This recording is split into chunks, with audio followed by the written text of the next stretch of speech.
Sometimes, the people we love the most are the ones who break us the deepest.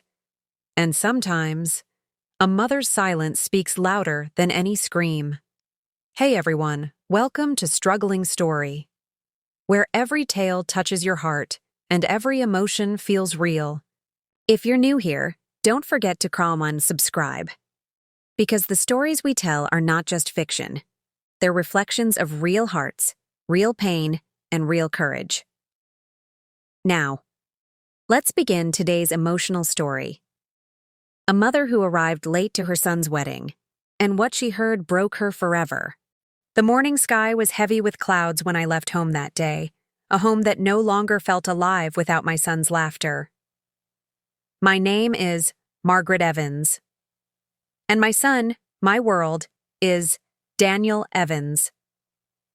For 25 years, that boy had been the rhythm of my every breath, the reason I learned to smile again after his father left us.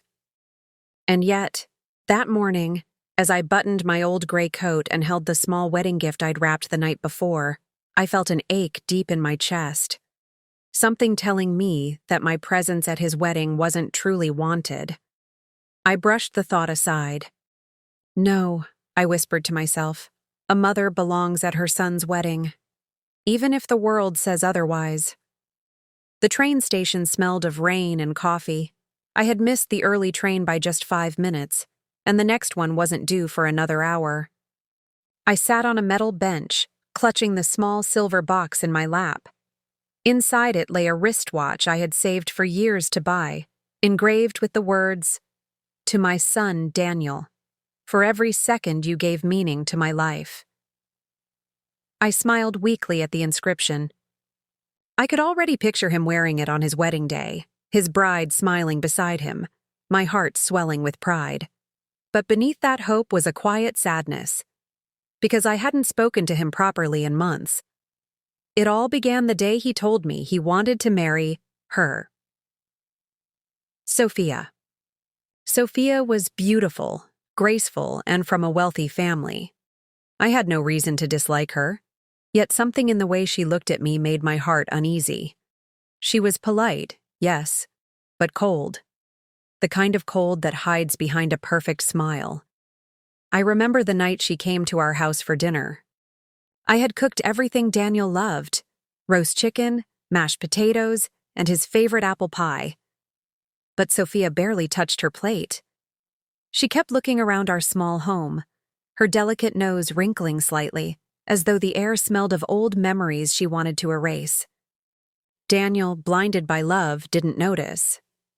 When he told me he'd be moving out after the wedding, I tried to be strong. "Every bird must leave the nest," I said, forcing a smile. But I saw the guilt in his eyes, and I saw how Sophia gently squeezed his hand under the table, as if to remind him of whose side he was on now. That night, I cried quietly in my room. Not because I was losing a son, but because I feared I was losing his heart. Now, on his wedding day, I sat on the train, my hands trembling around that little silver box. I was late. Again. The traffic. Outside the window was unbearable. The skies pouring endlessly. Every raindrop that hit the glass felt like time mocking me. What if the ceremony starts before I arrive? I thought. What if Daniel thinks I didn't care enough to come? The thought pierced me like a blade. I wanted to call him, but I stopped myself. The last time I had tried, Sophia had answered his phone. "Mrs. Evans," she'd said sweetly. "He's busy right now. Wedding preparations, you know. Don't worry, we'll see you soon." That Mrs. Evans had stung. I was his mother. Not just an old woman she had to tolerate. The train came to a sudden stop midway. The announcement echoed through the speakers. "Ladies and gentlemen, due to heavy rain, there will be a short delay." I looked out of the window. Time was slipping away, and so was my patience.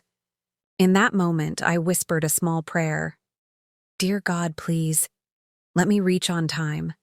Just once, let me see my son take this new step." By the time the train finally reached the city, my heart was pounding. I could hear the faint music from afar, laughter, clinking glasses, and joy, the kind of sound that once would have made me dance. I stepped out, my shoes splashing in puddles. My skirt hem was soaked, my coat heavy with rain, but I didn't care. I walked as fast as my tired legs could carry me toward the wedding venue. Bright lights shimmered from afar. Guests in elegant suits and dresses entered, holding gifts and flowers. I took a deep breath, wiped my tears, and whispered, "It's okay, Margaret. You're here now. That's all that matters." The doorman looked at me politely but with hesitation. "Invitation, ma'am?" he asked. I froze. Invitation? Daniel hadn't sent me one, but surely he had told them about me. Surely everyone knew who I was. "I'm the groom's mother," I said softly. The doorman's eyes widened. "Oh, I'm so sorry, ma'am. Please come in." His hesitation didn't go unnoticed. I felt my heart sink again, but I walked in anyway. The hall was filled with laughter and golden light, the scent of roses mixed with perfume and champagne. On the stage, Daniel sat next to mine, Sophia, both smiling for the cameras. He looked so handsome, dressed in a cream-colored tuxedo, his face glowing with joy. And Sophia, she looked like a queen, her diamond tiara sparkling brighter than her eyes. For a moment, I forgot everything. My eyes welled up with tears of joy. My boy had grown into a man. I wanted to go to him, hug him, whisper, "I'm proud of you." But as I stepped closer, something stopped me. From behind the floral curtain, I heard a group of girls giggling. One of them said, "Did you know the groom's mother didn't even show up?" Maybe she was too embarrassed. Another replied, laughing. Or maybe Sophia told her not to. She didn't want any drama at the wedding. My breath caught in my throat. Then I heard it. Sophia's voice. "Thank God she didn't come," she said, laughing softly. "It would have ruined the pictures." The words hit me harder than any storm. I froze in the corridor, the gift still clutched in my trembling hands. Daniel didn't say anything. I waited for him to defend me, to tell her not to speak that way. But he just smiled awkwardly and looked away. The laughter continued, blending with the music, while my heart shattered silently. I turned away. My feet felt heavy, as if the ground itself didn't want to let me move. I walked out of the hall, past the guests, past the music, past the joy that no longer belonged to me. Outside, the rain had stopped. The night air was cold. I stood under a dim streetlight, holding the small silver box that was supposed to be a blessing, now just a reminder of love unreturned. I wanted to throw it away, but I couldn't, because despite everything, Daniel was still my son. As I began walking toward the empty street, I whispered to myself, maybe a mother's love isn't meant to be seen, only felt when it's gone. The rain began again, softly this time, as though the heavens themselves were crying with me. I didn't know then that the next morning everything would change, and that wedding, that laughter, that betrayal would lead to something no one expected. The city was still asleep when Margaret Evans had stepped off the night bus. Her shoes were wet, her coat cold and heavy, and her heart heavier than both. She had spent the night sitting quietly at the old train station, the small silver gift box still in her lap. The wedding laughter still echoed in her ears, mixed with the cruel sound of her daughter-in-law's voice. Thank God she didn't come. It would have ruined the pictures. That line replayed in her mind like a haunting melody. When she reached home, the clock struck 6 a.m. The house was dark, still and empty, just as she had left it. She placed the gift box on the table and sat beside it. Her eyes were dry now. There were no tears left to cry. The smell of yesterday's coffee still lingered in the kitchen. A framed photo of Daniel as a child stood. on the shelf. A little boy in a school uniform, holding her hand, grinning with missing front teeth. She reached out and touched the frame gently. "Where did you go, my little boy?" she whispered. When did love become embarrassment? The silence was broken by her phone vibrating. It was a message from a number she didn't recognize. "Mrs. Evans, we hope you're all right. There's been an accident at the hotel." Her heart froze. For a moment, she couldn't breathe. She called the number back immediately. A man answered, a police officer. His tone was calm but heavy. "Ma'am, there was a fire in one of the hotel suites early this morning. We believe it was the bridal suite. Could you come to St. Mary's Hospital immediately?" The world around her blurred. She didn't even remember grabbing her coat. The next thing she knew, she was running, and barefoot, breathless, terrified. 1 hour later, St. Mary's Hospital. The white walls, the smell of disinfectant, the sound of footsteps. It all felt like a dream she couldn't wake up from. A doctor met her at the entrance. "Mrs. Evans?" She nodded, trembling. "Your son is alive, but in shock. He's safe in room 12B. Her knees nearly gave out. She covered her face and sobbed quietly. Then she asked, "And Sophia?" The doctor looked down. There was smoke inhalation. "I'm sorry. We couldn't save her." The room spun. The world went silent. Margaret felt her breath leave her body. She wasn't a cruel woman. She didn't wish death on anyone. But fate had a strange way of answering pain. She walked slowly to Daniel's room. Through the small glass window, she saw him sitting on the hospital bed, his face pale, eyes red, holding a torn photograph, his wedding picture. When she entered, he looked up, and for the first time in years, she saw a boy again in those eyes. Not the man who had forgotten her. "Mom," he whispered. That single word, "Mom," melted something inside her that had been frozen for so long. She rushed to him, tears finally breaking free. "My son. My boy." He hugged her tightly, shaking. "I'm so sorry, Mom. I shouldn't have let her." He stopped mid-sentence, choking on guilt. Margaret held his face in her hands. "Don't speak now, Daniel. Just breathe. You're safe. That's all that matters." Hours later, as he slept, she sat by his bedside, watching the monitors beep softly, each beat a reminder that life still goes on. Even after hearts have broken, the nurse brought her a cup of tea. "Your son is lucky to have you," she said kindly. Margaret smiled faintly. "No," she whispered. "I'm the lucky one. I still have him." But as dawn turned into daylight, police officers entered the room quietly. One of them approached Margaret and spoke gently. "Mrs. Evans, we found something in the suite. It appears the fire started from a candle left near the curtains. But we also found this." He handed her a half-burnt note. The writing was smudged, but she could still read a few words. "Daniel, I can't live with guilt anymore." Her eyes widened. The rest was unreadable. But the officer's face said enough. Sophia hadn't died by accident. She had written something moments before the fire. Margaret looked at her son, still asleep, peaceful, and a strange mix of emotions filled her. Sorrow, anger, pity, and forgiveness. She held the note close to her chest. There was no joy in Sophia's death, only silence, and the heavy truth that sometimes karma doesn't scream. It whispers. That evening, Daniel woke up. His voice was weak. "Mom, is she—" Margaret hesitated.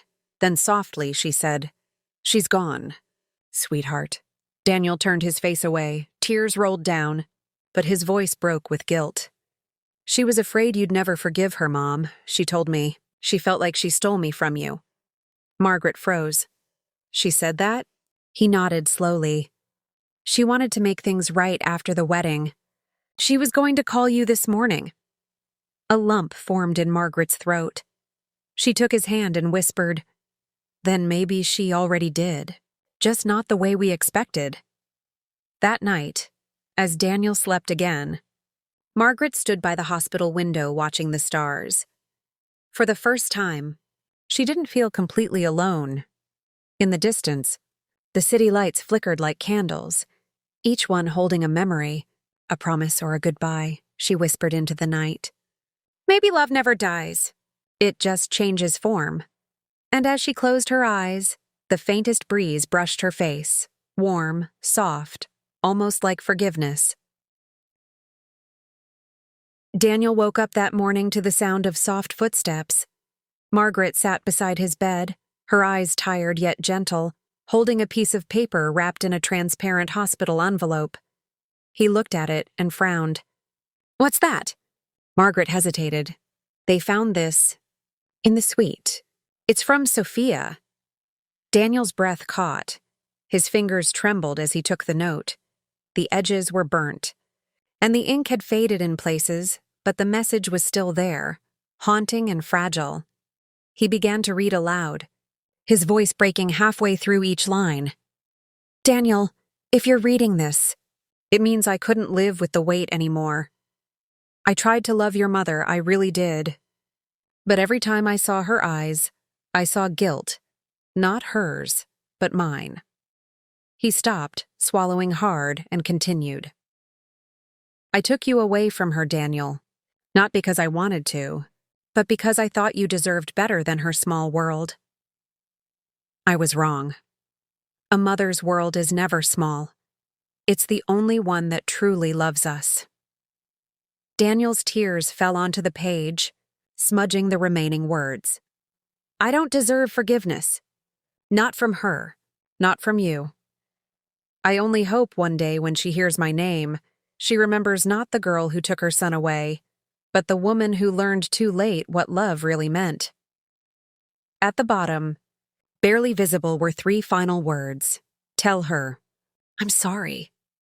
Daniel pressed the paper against his chest, his sobs echoing softly in the quiet hospital room.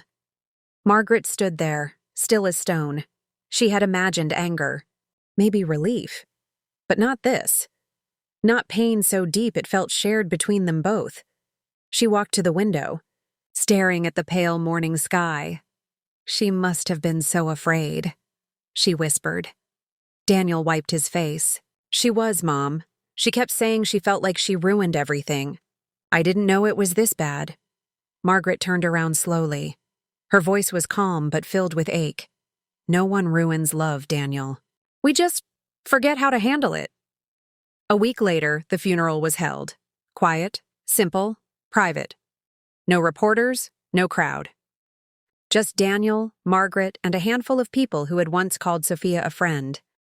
Margaret placed white lilies on the coffin, whispering, Rest now, child. Whatever your mistakes were, they're forgiven. Daniel stood beside her, his eyes swollen from sleepless nights. He didn't speak, but he held her hand tightly, and that single gesture said more than any apology could. When they returned home, the silence felt different. It was no longer cold, just empty. But Margaret no longer feared emptiness. She had lived in it long enough to understand its language. That night, as Daniel sat by the fireplace, he said quietly, Mom, I can't go back to that apartment. It doesn't feel like home anymore. Margaret nodded slowly. Then stay here, for as long as you need. He smiled faintly. You sure? I might eat all your pie again. For the first time in days, she laughed, softly, tearfully. I'll bake more. I always do. Weeks passed. Daniel started helping around the house, fixing small things that had long been broken. The squeaky window, the old garden fence, the kitchen shelf. Every repair seemed to stitch a part of their bond back together. Sometimes he'd sit by the window, holding the silver wristwatch she had once meant to give him on his wedding day. He wore it now, every day. One evening, as the sun dipped below the horizon, he said, You know, Mom, Sophia's last wish, I think it was peace. For both of us. Margaret looked at him and nodded. And she'll get it. Because we'll live the way she couldn't, with forgiveness. Months went by, and life quietly began again. Daniel found work in another city, but visited every weekend. Each time he came, he'd bring flowers for his mother and leave one for Sophia at the small garden corner they'd built in her memory. One spring morning, as Margaret stood watering the plants, she noticed a small envelope beneath Sophia's framed photo. It was Daniel's handwriting. She opened it slowly. "Mom, I got the job offer I told you about. They want me in London for a few months. But before I go, I want you to know this. I may have lost a wife, but I found something greater, the mother I almost lost forever." Tears welled in her eyes. She smiled and whispered to the picture, "Do you see, Sophia? You didn't destroy him. You helped him find his way back." That night, she sat by the window again, looking at the stars just like she did the night after the wedding. But this time, the stars didn't feel like distant, silent witnesses. They felt like listeners. She closed her eyes and whispered, "Some stories don't end in happiness or tragedy. They end in peace, and that's enough." Outside, the wind blew gently, carrying with it the scent of lilies and the faint chime of forgiveness. A year passed. The seasons turned quietly, one after another, and with each passing month, the pain in Margaret's heart softened a little more. She had learned to smile again. She spent her mornings tending to her small garden, the one Daniel helped her build before leaving for London. There were daisies, lilies, and roses, each one blooming brighter than the last, as if the garden itself had decided to help her heal. Daniel called her every night, sometimes from his office, sometimes while walking along the River Thames. His voice always carried warmth, a mixture of exhaustion, hope, and gratitude. "Mom," he'd say, "you wouldn't believe how many people eat dinner alone in this city. It makes me miss your kitchen," and she would laugh softly. "Then hurry up and come home. The pie won't stay warm forever." By December, London had turned cold. Margaret often sat by the fireplace, knitting a scarf for Daniel. It had his favorite color, navy blue, and tiny silver threads that shimmered in the light. One snowy evening, as she finished the last stitch, her phone rang. It was Daniel. His voice was different this time, excited, nervous, almost trembling. "Mom, I have something to tell you. I'm coming home next week, and I'm not coming alone." Margaret froze. Her heart skipped a beat. "Who's with you, Daniel?" He hesitated for a moment. "Her name's Emily. She's a friend. She helped me a lot these past few months. You'll like her, Mom. She's kind." Margaret smiled softly, though a flicker of fear crossed her heart. She had heard those words before. She's kind, but she forced the thought away. Her son deserved happiness. He deserved a chance to live again. The following week felt longer than a year. She cleaned the house, baked Daniel's favorite meals, and even decorated the small living room with soft lights. It almost looked like Christmas had arrived early. When the day finally came, she stood at the doorway, heart pounding as she heard the taxi pull up. The door opened, and there he was, Daniel, smiling, carrying a suitcase in one hand, and beside him stood a young woman with gentle eyes and a warm smile. "Mom," Daniel said softly, "this is Emily." Margaret stepped forward, studying the girl's face. There was something calm about her, a softness that reminded her of spring after a long winter. Emily extended her hand politely.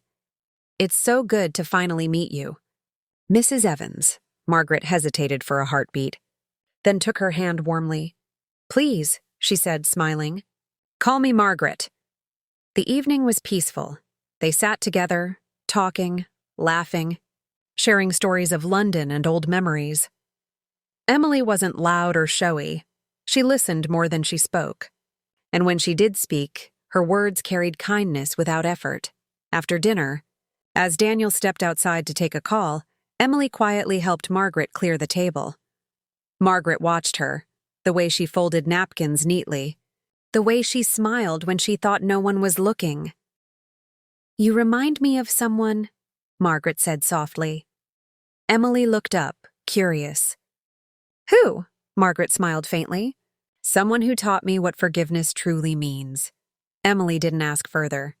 She just smiled back as if understanding. The next morning, Margaret found a small box on the kitchen counter. A note rested on top. "For you, Mom, from both of us." Inside was a beautiful silver necklace with a heart-shaped pendant. Inside the heart, a small engraving read, "Family, where forgiveness blooms." Her eyes filled with tears. She held the pendant close to her chest, whispering, "Thank you, Daniel. Thank you, Sophia, for leading him here." That evening, they all went to the garden together. The air was cool, filled with the scent of lilies. Daniel placed fresh flowers beside Sophia's small memorial stone. Emily stood quietly beside him, holding his hand. Margaret knelt down, brushing away a few fallen petals. "Hello again, Sophia," she whispered. "You can rest easy now. He's happy." A soft breeze stirred through the flowers, and for a moment, the petals lifted, spinning gently in the air like tiny blessings. Margaret smiled through her tears. She looked at Daniel and Emily and said, "Life doesn't always give us second chances. But when it does, we must hold them gently." Later that night, after everyone had gone to bed, Margaret sat by the window once more, the same place she had once cried alone. But this time, her heart wasn't heavy. It was full. She wrote in her small diary before turning out the light. "Pain doesn't end when we forgive. It ends when we choose to love again." She closed the book, looked up at the stars, and whispered, "Thank you for everything." Winter faded into spring, and for the first time in years, the Evans home felt alive again. Laughter had returned, not loud or forced, but gentle and real. Daniel had started working remotely, and Emily had moved into a small apartment nearby. Every evening, she came by to help Margaret in the garden or to cook dinner together. Margaret found herself smiling more often now. Sometimes, she'd look at Emily and feel a strange sense of peace, as if life had finally circled back to give her something it once took away. But peace, like the seasons, rarely stays forever. One afternoon, Daniel was sorting through some of his old papers. He was organizing files from his London job, contracts, receipts, official letters, when he noticed an envelope tucked between two folders. It was unmarked, slightly yellowed and sealed with wax. He frowned, curious. Breaking the seal carefully, he pulled out a folded sheet of thick paper. The handwriting was unfamiliar, elegant, steady and slightly feminine. At the top, it said, "To Mr. Daniel Evans, from the estate of Sophia Miller." His heart froze. He read it again, unsure if he was seeing it right. Sophia Miller, his late wife. He sat down slowly, hands trembling. The letter smelled faintly of lavender, the same perfume she used to wear. He took a deep breath and began to read. "Dear Daniel, if this letter has found you, it means some part of my past has caught up to the truth I could never say aloud. I left behind something in London. Someone, actually. Her name is Emily." Daniel's eyes widened. He looked toward the kitchen window. Emily was outside, helping Margaret trim the flowers. He continued reading, heart pounding. "You never met her because I was too afraid. Emily is not just a friend I once knew. She is my sister's child. When I left home years ago, my family cut me off, but Emily, she never stopped writing to me. When I realized my health was failing, I made her promise that one day, if fate allowed, she'd find you and take care of the woman I wronged." Daniel stopped reading. His throat felt dry, his pulse racing. He scanned the next lines, unable to believe the words. "I wanted her to remind you, and your mother, that not all broken people mean harm. Some of us simply don't know how to love the right way until it's too late." At the bottom, Sophia's handwriting had faded, almost gone, but 3 final lines stood out clearly. "Forgive me, Daniel, and if you ever see Emily smile, know that it's my way of saying thank you." Daniel sat still for a long time. His mind raced between disbelief and understanding. Emily, Sophia's niece? Did Emily know this? Was that why she came into his life so quietly, so gently. He folded the letter carefully, slipped it into his pocket, and stepped outside. Margaret and Emily were laughing softly, surrounded by sunlight and blooming flowers. For a moment, he just watched them, two women who had unknowingly healed the same wound. Then he walked toward Emily. "Hey," he said softly, "can we talk for a minute?" Emily nodded, brushing soil from her hands. They walked a few steps away near the old garden bench. Daniel handed her the letter silently. Her eyes widened when she saw the handwriting. I can explain," she whispered. "So it's true?" he asked, voice trembling. "She was your aunt?" Emily looked down, tears welling in her eyes. "Yes, Sophia was my mother's sister. She told me about you before she passed. She wanted me to find you. And your mother. But not to hurt you. She said she wanted peace for all of you." Daniel felt his chest tighten. He looked at her, really looked, and saw the resemblance now. The same gentle eyes, the same faint curve in her smile. "Why didn't you tell me, Emily?" "Because," she whispered, "I didn't want to reopen your pain. I just wanted to help you live again." Margaret had been standing at a distance, watching the scene quietly. She could feel the air change, something deep and unresolved stirring again. When Daniel turned toward her, holding the letter her heart knew before he spoke. "Sophia sent her to us, Mom," he said softly. "Emily, she's family." Margaret froze. The world seemed to slow around her. Her breath caught, memories flooding back like an old film. Sophia's laughter, her tears, the wedding, the silence that followed. And now. Margaret walked to Emily slowly, her voice trembling. "Is it true, child?" Emily nodded, tears streaming down her face. "Yes, I didn't come to lie. I came because she asked me to. She said she wanted you to know she never hated you." For a long moment, no one spoke. Then, Margaret reached forward and cupped Emily's face gently. Her voice cracked. "My dear, you didn't just come to deliver a message. You came to heal what she couldn't," Emily sobbed, holding Margaret's hands tightly. Daniel stood beside them, eyes glistening. It was the kind of moment where grief and grace existed together, where forgiveness wasn't spoken, only felt. That night, the three of them sat together by the fireplace. No words were needed, just the quiet sound of crackling flames and peace that had taken years to find. Margaret looked at them and whispered, "Life has strange ways of returning what we've lost, not as we want it, but as we need it." Outside, the rain began to fall, soft, cleansing and endless.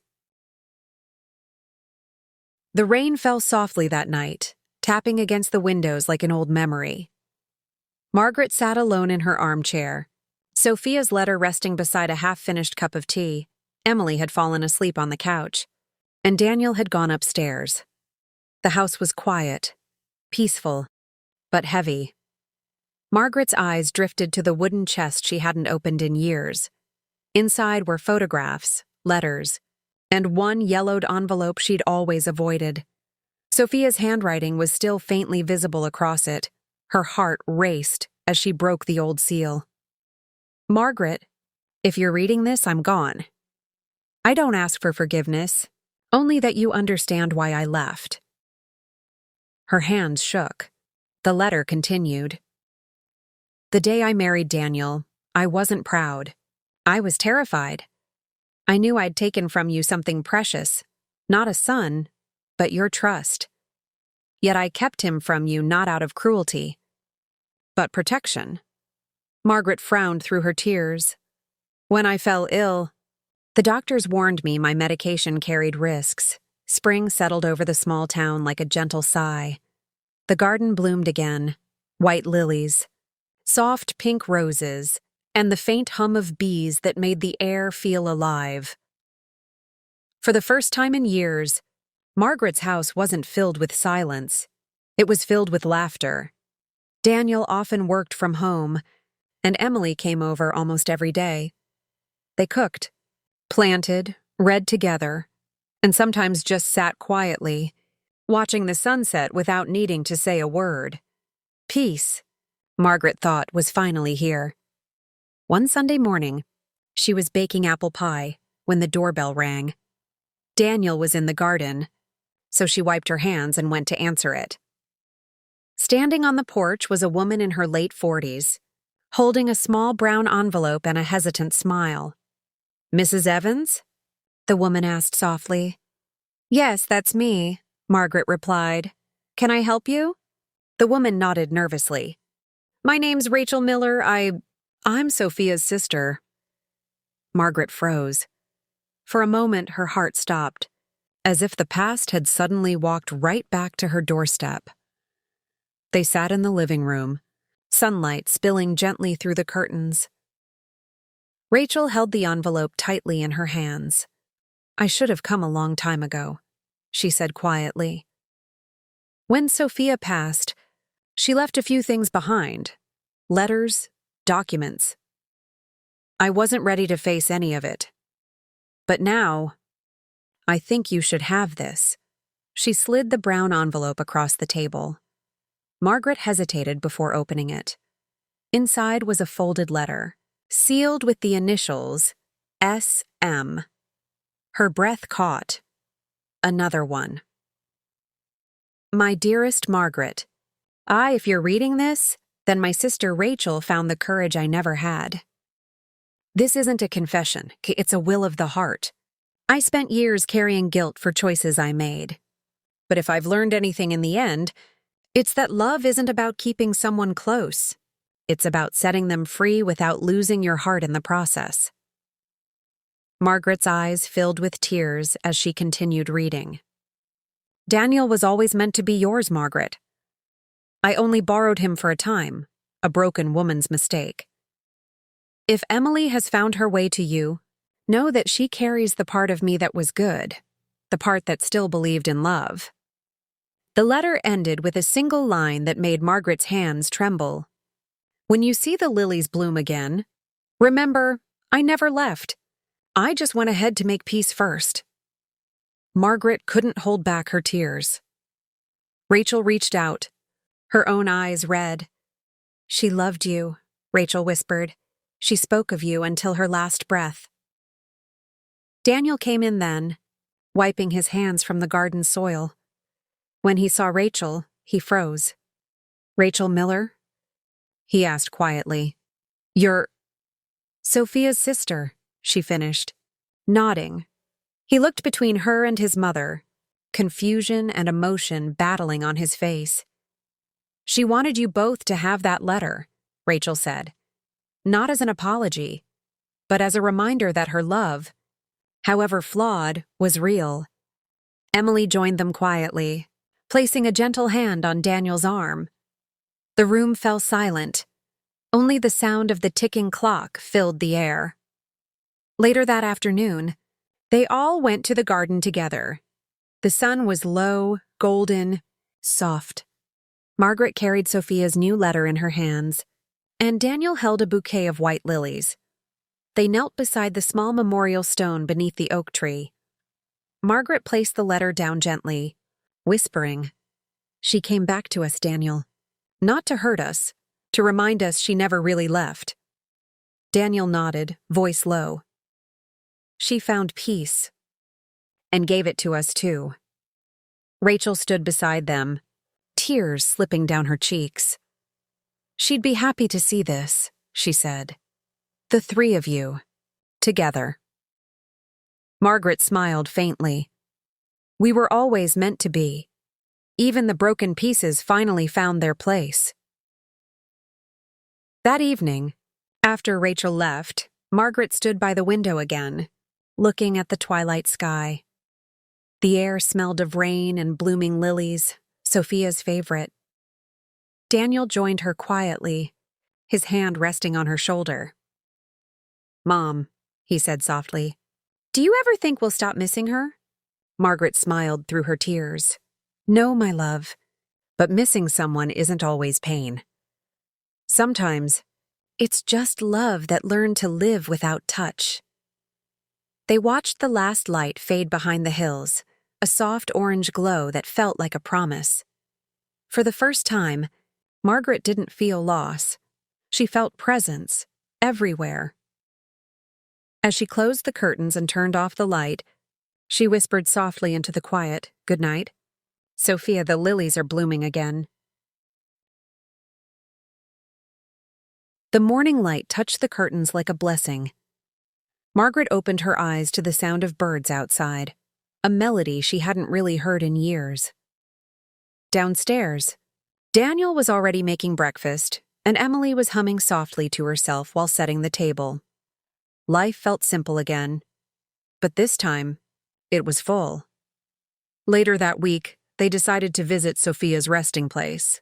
Not out of sadness, but gratitude. They brought lilies as always. But this time, Margaret carried something else. A small notebook, worn and filled with memories. Inside were old letters, photos, and small notes of forgiveness she'd written to herself over the years. When they arrived, the sky was clear, a perfect blue that stretched endlessly, as if even heaven was listening.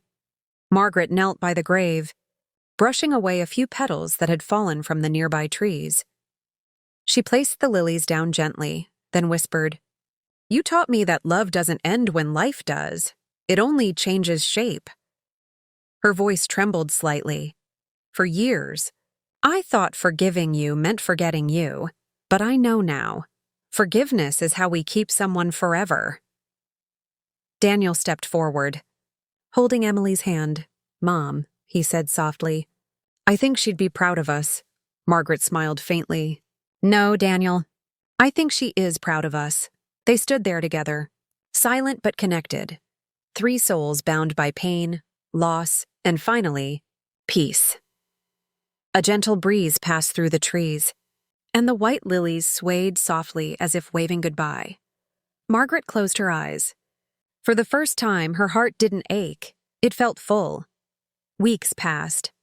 Rachel visited often now, and what began as cautious meetings soon turned into genuine friendship. They would sit in the garden together, sharing tea and laughter, talking about Sophia not with sorrow, but with love. Emily would sometimes listen quietly, smiling. To her, Sophia was like a guardian she'd never met, a story that shaped her life before she was even born, and Margaret loved that because Sophia was no longer just a shadow from the past. She had become a light in their present. One evening, Daniel came to his mother with an idea.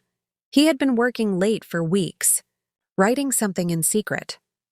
Now he placed a printed document in her hands and said, "I want you to read this." Margaret adjusted her glasses and began reading.